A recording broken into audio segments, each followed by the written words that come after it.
दोस्तों, 26 नवंबर को कब है उत्पन्ना एकादशी?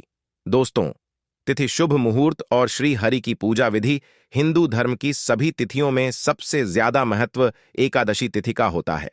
एकादशी व्रत करने व्यक्ति के सभी पाप दोष दूर हो जाते हैं। दोस्तों, हर माह 2 एकादशी आती हैं।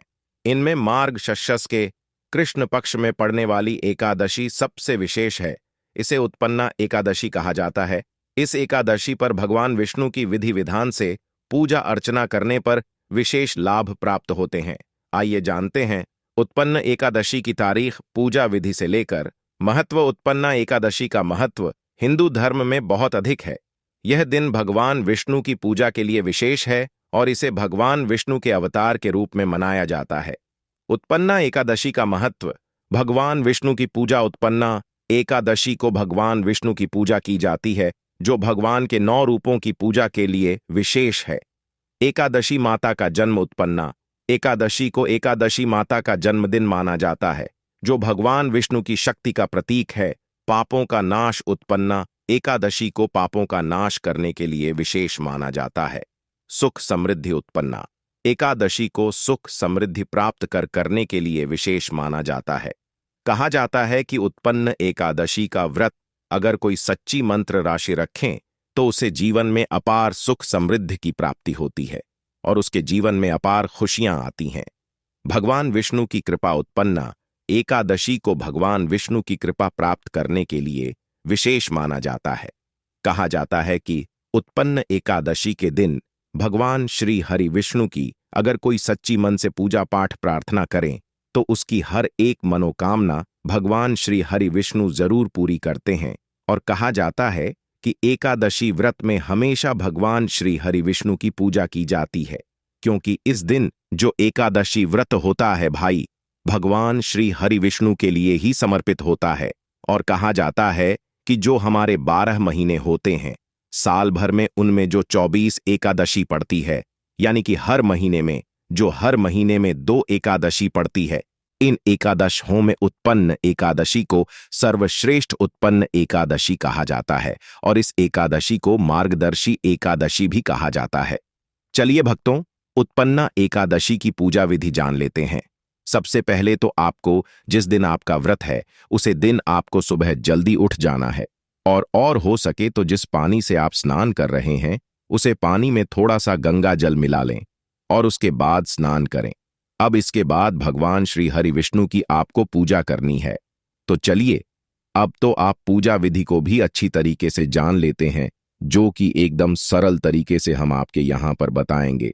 तो सबसे पहले आपको क्या करना है, एक श्री हरि विष्णु भगवान जी की तस्वीर को लेना है।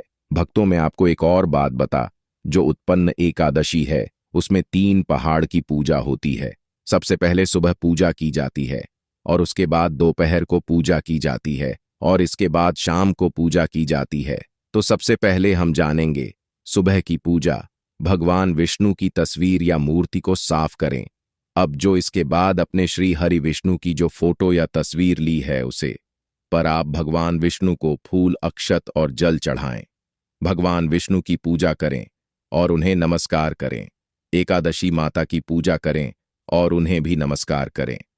चलिए भक्तों, तो अब जान लेते हैं दोपहर की पूजा कैसे की जाती है। दोस्तों, आप अभी तक वीडियो को देख रहे हैं, इसका मतलब आपको वीडियो अच्छी लग रही है और ऑडियो अच्छी लग रही है। इसका मतलब वीडियो आपके लिए लाभदायक है।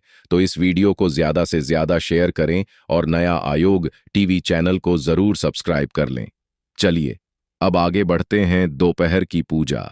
दोपहर में भगवान विष्णु को भोग चढ़ाएं और वक्त तो आप भोग में मिठाई ले लीजिए, कोई भी मिठाई ले सकते हैं।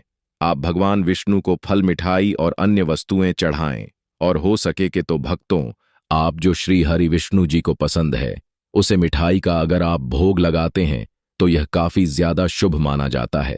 कहा जाता है कि उनके मन वांछित अगर आप उनको भोग लगाते हैं तो आपकी इच्छा तुरंत ही पूर्ण हो जाती है। आप सबको यह तो पता ही होगा कि भगवान श्री हरि विष्णु को सबसे ज्यादा प्रिय फल कौन सा है। केला श्री हरि विष्णु को अत्यंत पसंद है, तो आप फलों में केले का भोग लगा सकते हैं और मिठाई में आप कोई भी मिठाई ले सकते हैं। लेकिन भी जो मिठाई होती है उसका कलर हमेशा पीला होना चाहिए। जैसे कि बेसन के लड्डू आप उनको चढ़ा सकते हैं। चलिए भक्तों, अब जान लेते हैं शाम की पूजा कैसे की जाती है। शाम की पूजा भक्तों, आप शाम की पूजा कर रहे हैं तो आपको सबसे पहले क्या करना है। जो शाम का समय होता है, आप दिन भर से आपका व्रत होता है। अब जो शाम की पूजा करती है उससे पहले आपको एक बार स्नान और कर लेना है। दिन में कई बार ऐसा होता है कि हम अशुद्ध चीजों से टकरा जाती है और कई बार क्या होता है, टॉयलेट वगैरह चले जाते हैं, तो आपको शाम को एक बार और नहा लेना है। इसके बाद भगवान श्री हरि विष्णु के आगे एक दीपक जला देना है और इसके बाद शाम को भगवान विष्णु की आरती करना। भगवान विष्णु की पूजा करें और उन्हें नमस्कार करें। एकादशी माता की पूजा करें और उन्हें नमस्कार करें। इसके बाद आपको सभी को प्रसाद विस्तृत करना है। प्रसाद वितरित करें। भक्तों, तो अब जान लेते हैं कि व्रत के दौरान कुछ ऐसी जरूरी बातें जिन व्रत के दौरान ध्यान रखने योग्य बातें। नंबर 1, व्रत के दौरान अन्न नहीं खाना चाहिए। नंबर 2, व्रत के दौरान पानी नहीं पीना चाहिए। कहा जाता है कि इस भरतपुर निर्जला ही रखा जाता है, इसलिए आपको इस प्रताप पानी नहीं पीना है। नंबर 3, व्रत के दौरान बिस्तर पर नहीं सोना चाहिए। कहा जाता है कि व्रत के दौरान वैसे तो प्रतिमा बिल्कुल भी नहीं सोना चाहिए और आप पोस्टर में तो कटे निश्चू सोना चाहिए। बस के द्वारा सोने से माता लक्ष्मी भी नाराज हो जाती है। नंबर 4, व्रत के दौरान मन को शुद्ध और एकाग्र रखना चाहिए। नंबर 5, व्रत के दौरान भगवान विष्णु की पूजा और ध्यान करना चाहिए। चलिए भक्तों, अज्ञान लेते हैं एकादशी व्रत के फायदे की। एकादशी व्रत रखने से क्या फायदा होता है?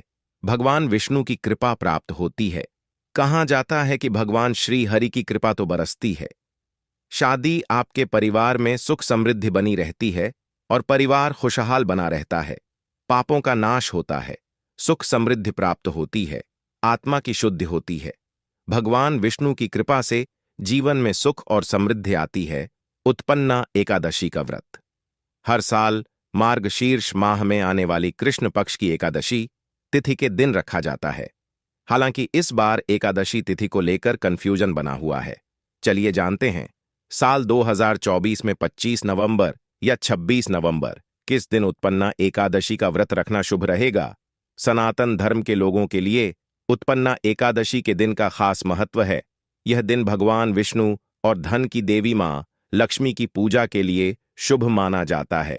पौराणिक कथा के अनुसार माघ यानी मार्ग शीर्ष माह में आने वाली कृष्ण पक्ष की एकादशी तिथि के दिन देवी एकादशी ने मुर नामक असुर का वध किया था, इसलिए इस तिथि को उत्पन्न एकादशी कहा जाता है।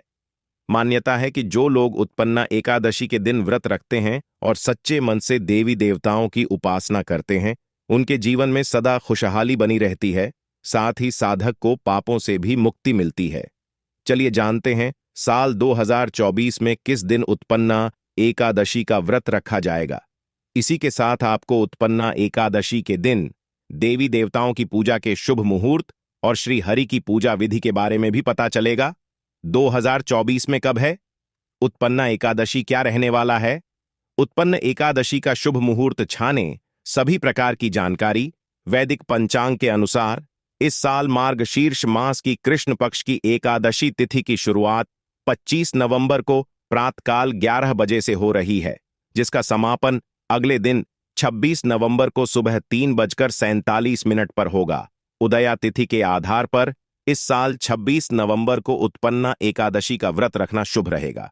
उत्पन्ना एकादशी व्रत का पारण 27 नवंबर 2024 को किया जाएगा।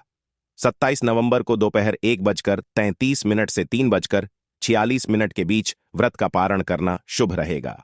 उत्पन्ना एकादशी की पूजा के शुभ मुहूर्त सूर्योदय सुबह 6:05 पर, राहुकाल दोपहर 2:04 से लेकर शाम 4:01 तक, अमृतकाल रात 9:56 से लेकर देर रात 11:34 तक, ब्रह्म मुहूर्त प्रातःकाल 5 बजे से लेकर सुबह 7:02 तक, सुबह 11:47 से लेकर दोपहर 12:29 तक उत्पन्ना एकादशी की पूजा विधि स्नान आदि कार्य करने के बाद शुद्ध पीले रंग के वस्त्र धारण करें। विष्णु जी और मां लक्ष्मी की पूजा करें। देवी देवताओं को फल पीला चंदन और पीले फूल अर्पित करें। पर तो अगर आपने अभी तक आपने चैनल को सब्सक्राइब नहीं किया है तो सब्सक्राइब कर लें।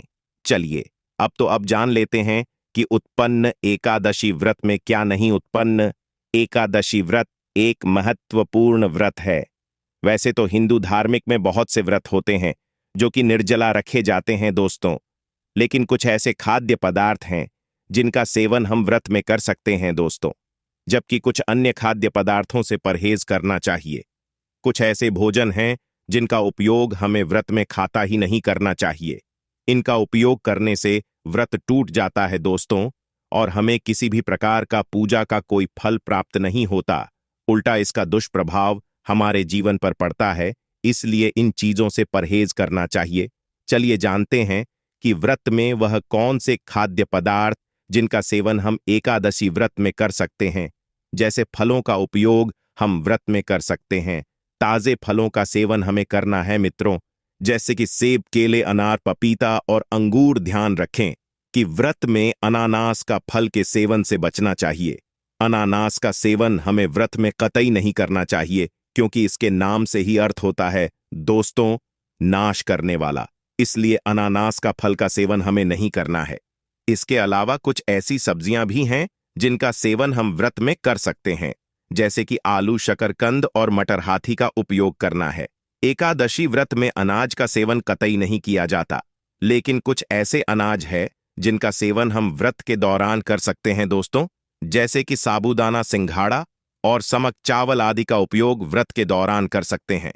व्रत में आप कुछ जलीय पदार्थ हैं जिनका सेवन व्रत में कर सकते हैं दोस्तों, जैसे कि दूध और दही। दूध और दही का सेवन करना शुभ माना जाता है।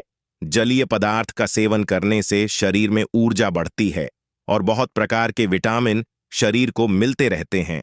इससे व्रत रखने में कठिनाई नहीं आती है और शरीर स्वस्थ बना रहता है।